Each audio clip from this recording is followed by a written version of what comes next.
Uh, they call me a madman. They whose pulse of life is dependent on the blood of others. They whose paradise has been built by bricks borrowed from the hell of the poor. Every note of whose instrument of ostentatiousness is covered with the sighs of widows, the nakedness of orphans, and the mournful wails of heirless children. Let them call me that. But a time is coming when these very people shrouded in poverty will write their curses dipped in the collective blood of their hearts upon the foreheads of the people. That time is near when the doors of earthly paradise will open for every man. I ask them if I am in comfort. Then why should you live a life of misery? Is this humanity then, that I, being the owner of a factory, watch the dance of a new courtesan every evening, every day waste thousands of rupees in gambling, and spend money ceaselessly on my weakest desires? And my workers can't even afford one square meal. Their children pine for an earthen toy. Then the fun is that I am civilized, am respected everywhere, and those whose sweat prepares my pearls are seen with contempt in the social circle. By calling me progressive, people don't describe any quality of mine, but prove their crudeness, which means that they themselves are not progressive. That is, they themselves don't want progress. I desire progress in all fields of life. I want that you all should progress. A woman who works in the mill all day and goes to bed at peace in the night cannot be my story's heroine. My heroine could be a cheap prostitute who is awake all night and while sleeping in the day sometimes sits up after having a nightmare that old age has come knocking at her door. How could I bear a culture, civilization and society that is already naked? I don't even try to clothe it, because that's not my job, but of the tailors. People call me black penned, but I don't write on the blackboard with black chalk. I use white chalk so that the blackness of the board becomes even more evident.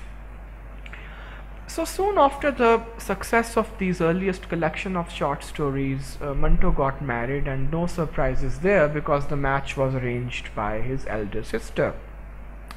And the years leading up to the partition of India, Manto spent them constantly moving between Delhi and Bombay because he was always in search of a good job.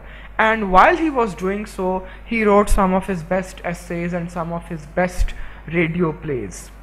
This was also the time when Manto was brought to the court by the British authorities for 3 stories which were deemed obscene.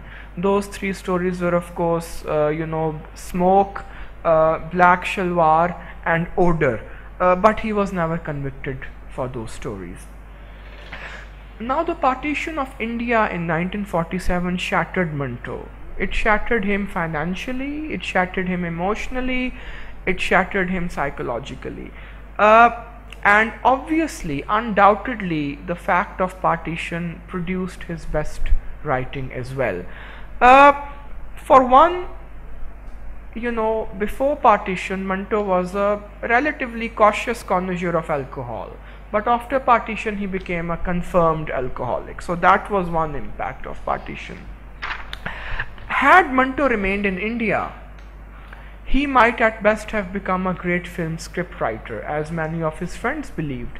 But he could no longer see a future in a country which was going to be divided on communal lines, where there was going to be a frenzy of communal hate, and the fact that he had already sent his wife and children to Pakistan. So that played a role in his move to Pakistan. But Manto thought that in the new country called Pakistan, he would at least have the same level of financial security, acceptance and respect which at least he enjoyed in India, if not better. However, the new ideological state of Pakistan closed its doors on Manto. Even before the Rawalpindi conspiracy case of 1956, when the tiny Communist Party of Pakistan was banned by the Liaquat Ali Khan government on a trumped up charge of conspiracy.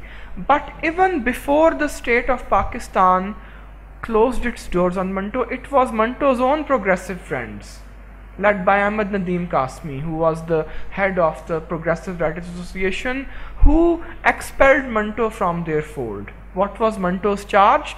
Manto's charge was that he had attempted to make fun of the partition in a tiny book of partition sketches called Black Margins, Syah Hashiye, which was published in 1948. And an even greater crime Manto had committed in the progressives' eyes was that he asked the former communist turned reactionary literary critic Muhammad Hasan Askari to write the preface to Syah Hashiye. So in the Progressive Writers Association eyes, this was an unredeemable offense. So they expelled Manto from their midst.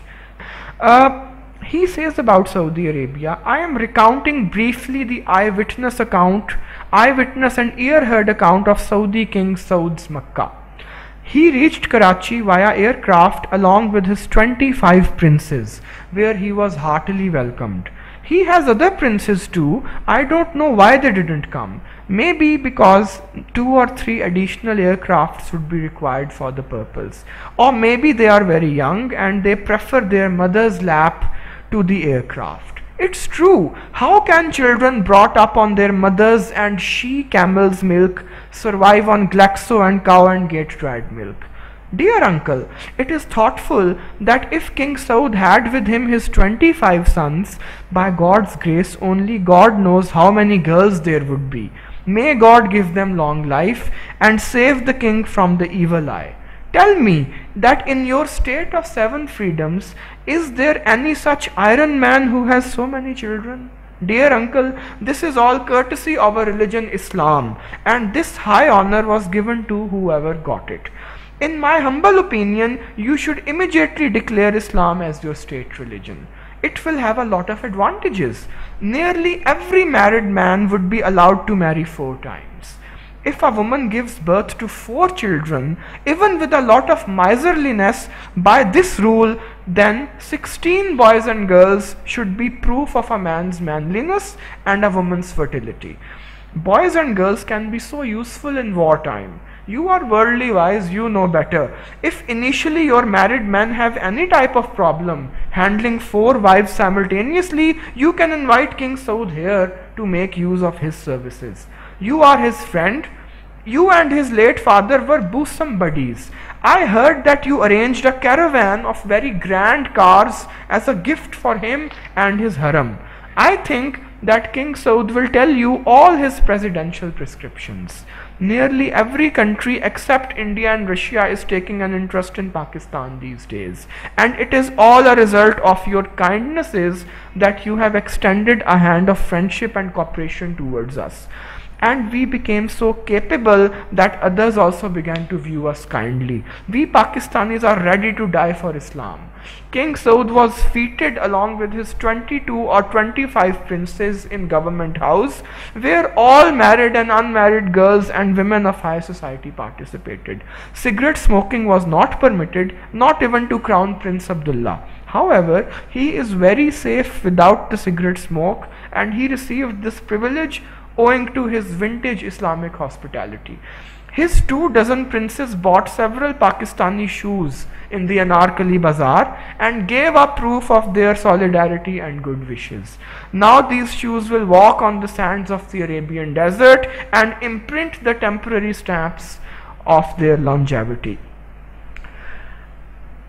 Now, in the 9th letter, which is the final letter to Uncle Sam, he is now taking on the journalists who were on the government payroll. They were receiving bribes from the Pakistani government, and they were receiving bribes from the Americans. And whatever was happening, last week we had the Mubashir Luqman episode. I thought this was very, very relevant to, to what Manto has said in the 9th letter. And, obviously you can make your own conclusions, but I would just like to read you an excerpt which I translated while I was in Islamabad because I thought this was just too relevant. He is saying,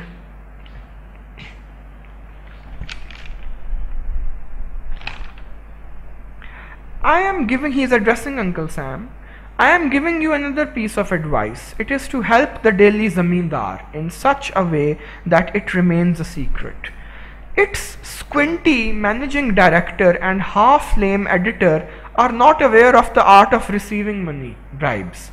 The shining son of Zamindar's founder, Maulana Akhtar Ali Khan, who has inherited the title of Maulana, was also unaware of this art because when he received 1000 rupees from the former director of the Department of Public Relations, Mir Noor Ahmed, for self-censorship, he immediately bought a new American car and with a lot of pomp organized its coming out, which was a crass act of stupidity on his part.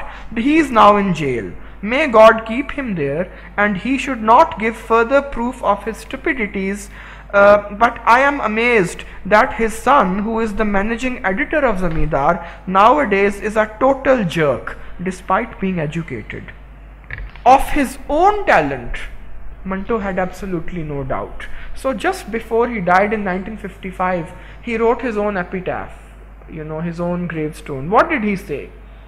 Here lies buried Saadat Hasan Manto with all the secrets of the art of short storytelling buried in his chest. He is still thinking, buried under tons of earth, who is the greater short story writer, he or God? And understandably, this was not put on his gravestone because wisely his family members feared there would be a fatwa on and maybe the gravestone would have been pulled out. So they made do with the verse of Ghalib, which is now inscribed on Manto's gravestone in Miani Sahib in Lahore. So I would just like to end my talk saying that as Manto himself predicted, Saadat Hasan is dead, but long live Manto. Thank you.